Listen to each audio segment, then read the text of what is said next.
Moto Club, and syempre,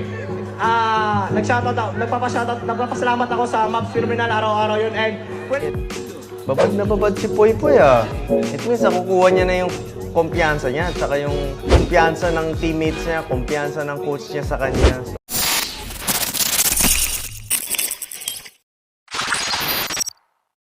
Welcome back sa isa na namang episode ng Coach Mav Reacts. At ngayon, pag-uusapan natin, wala nang iba kung hindi yan naging game ni Poy Poy Actub sa MPBL. Dahil noong nakaraan nga, kung maaalala nyo, gumawa siya ng History 7 dunks, almost triple-double, hindi pa nangyari sa MPBL. And now, after just a few days, best player na naman siya ng MPBL. Nag-comment sa atin kagabi sa mga videos natin. Sabi niya, Coach Mav, best player na naman si Poy Poy Actub sa MPBL for the second time against Muntinlupa. E nagpasalamat siya sa inyo, panoorin niyo yung best player interview sa kanya sa huli. Grabe, sabi niya pa is, araw-araw ka daw niya pinapasalamatan, Coach. Grabe, Coach, si Poy Poy, solid ng improvement niya. Dahil dun sa comment na yon, guys, ito yun ang gagawin natin ng reaction video ngayon. Pero bago lahat, panoorin muna natin kung ano talaga nangyari dun sa game. Okay. Ayun, umere agad. First quarter pa lang. First 2 points pala si Poy Poy. Grabe yung side step na yun. Pag umere si Poy Poy ng ganito, it's a bit impossible na masabayan.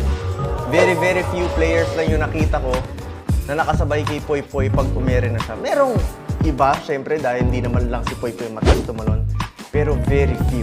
Guys, kung napapanood nyo itong clip na to, na steal ni Poy Poy, na intercept niya, actually isa to sa mga strengths si Poy Poy kung bakit niya nagagamit yung dunking abilities niya. Kung mapansin nyo, lagi, coach, or sabihin sa ibang mga players, kaya naman nakakadang si Poy Poy kasi laging fast break. Kaya naman nakakadang si Poy Poy kasi walang bumabantay. well, actually, kaya nagmumukhang ganun kasi ang galing niya umintercept. Yun ang hindi madalas nakikita ng mga nanonood. Kaya lagi tuloy mukhang libre or lagi fast break lang siya nakakadunk. Pero before kasi mag-dunk, nababasa niya siguro yung sitwasyon at mabilis at dahil malakas yung legs niya, gagamit niya yun to intercept the pass. Okay, no? Interception. Poy Poy with a steal. Poy Poy! Grabe acceleration, guys. Iba yung first 3 steps si Poy Poy. Sobra explosive. Full head of steam. Poy Poy Actub is fouled. Isa yon sa mga ways para ma-stop si Poy Poy sa fast break. Paulin mo. Pero kasi shooter din si Poy Poy sa free throw. So, On to Poy Poy. ayan na. Corner 3 point. It's good. Guys, isa sa mga strengths si Poy Poy, una pa lang siya dumating sa akin. Actually, hindi ko ina-expect na ganun kaganda yung shooting niya. Nung dumating siya sa Mavs, ina-expect talaga naming lahat. High flyer, dunker, yun talaga. Pero nung nagkaroon kami ng games, antipolo to, yung may half court kami, doon nakita ko kung gaano ka-shooter si Poy Poy at yung potential niya maging shooter. So, hindi lang natatapos ang kanyang skills pagdating sa dunk. As an observation, as a skills trainer sa akin, marami siyang kayang i-improve. Pero ngayon, ang gamit na gamit, syempre yung dunking ability niya, yung layup niya, yung paglipad niya, happen dito. Ito, digit yung laban ha, 40-32, digit. Babad na babad si Poy Poy ah. It means nakukuha niya na yung kumpiyansa niya, at saka yung kumpiyansa ng teammates niya, kumpiyansa ng coach niya sa kanya. So, that's a good sign. Right there. I mean, we gotta see that later on. Ay, sama nung bagsak na yun. Ulitin natin. Tingnan nyo yung... Ay, sama nun. Tingnan nyo guys yung left na ano. Isa yan sa mga kinokorek.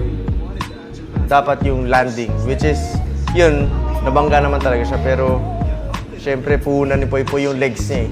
Kailangan niya matutunan talaga yung landing niya, tsaka yung mga alanganin na pag-drive. As much as, ayan o. Ayan, tinan niyo. Ayun, straight na straight o. Ah! Buti walang nangyari. Ayan o, shooter sa free throw. So kahit i-foul mo, hindi mo rin masasabi na good foul yung ginawa mo pag in-stop mo siya sa fast break kasi kaya niya i-convert. Dikit na dikit pala to. Ayan, lumipad na. Alam niyo guys, kapag lumayup to si Poy Poy, kahit hindi dunk ka, yung normal na layup niya, mapapagano ka talaga, parang may spring. Guys, nawala na siya sa balance nun, pero naka-sidestep pa, ganun kalakas yung legs nito. It's actually one of a kind. Yung lakas ng legs niya, pati pag nakita mo yung legs niya ng personal, iba yung build talaga. Panoorin natin ulit, yun na yun, atake, out of balance, sidestep. Mukha siyang sobrang dali, pero kung hindi ka kalakas legs mo, na out of balance ka, hindi ka na makaka... Last few minutes ng third quarter, inupo si Poy Poy. So, So para iupo ka ng last few minutes ng third quarter para i-ready ka ng fourth quarter, it means isa na siya sa mga main players. At siguro nakuha niya yung respeto na yun, syempre. Hindi agad-agad. Pero tinrabaho niya yun. Hindi lang sa games, sa nakikita natin, dahil sa history na ginawa niya, I think sa ensayo niya nakuha yan. Dahil lahat na nakukuha natin, nakikita natin, yun yung mga resulta eh. Ang gusto kong tignan nyo is paano nakuha yung resulta na yun. I think tinatrabaho niya yun before and after the game. Ay, ito na si Poy Poy. Nasa loob na. Last 5 minutes ka na. Ang bilis ng takbo niya. Pero he was able to slow down. Aktub with a 1-2. Pag-slow down, 1-2, kaya good control. Isa pa to sa mga ability si Poy Poy. He has the ability to explode, pero kaya niya rin mag-slow down para pumihit ng sidestep at finish ng layup. So, good control daw. Okay, congratulations, Poy Poy. Tapos na, 90-80. Close game. That's a very, very big improvement. Meron pa ako siyang gustong video na panoorin. This is about the interview naman. Yan, ito. And sa mga kuya ko, PBA Moto Club, and syempre, nagpapasalamat ako sa Mavs Terminal, araw-araw yun. And welcome pala sa girlfriend ko.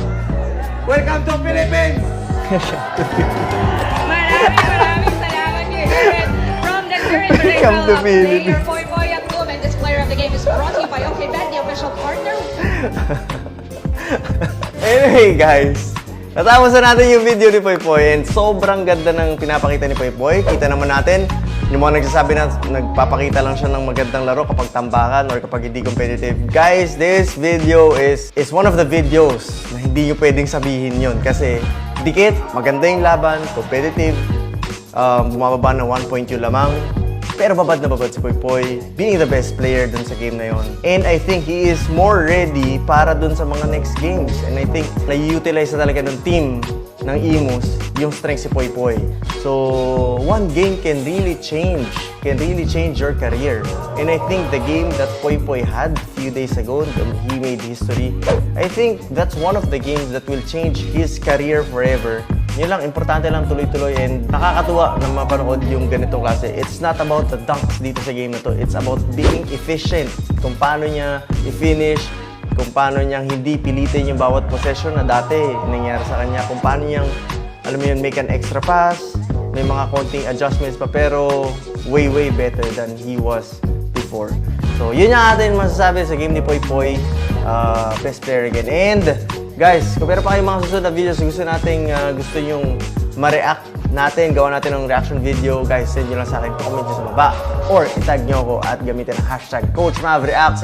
I don't let nobody in for a reason. Check my pulse, can you tell it?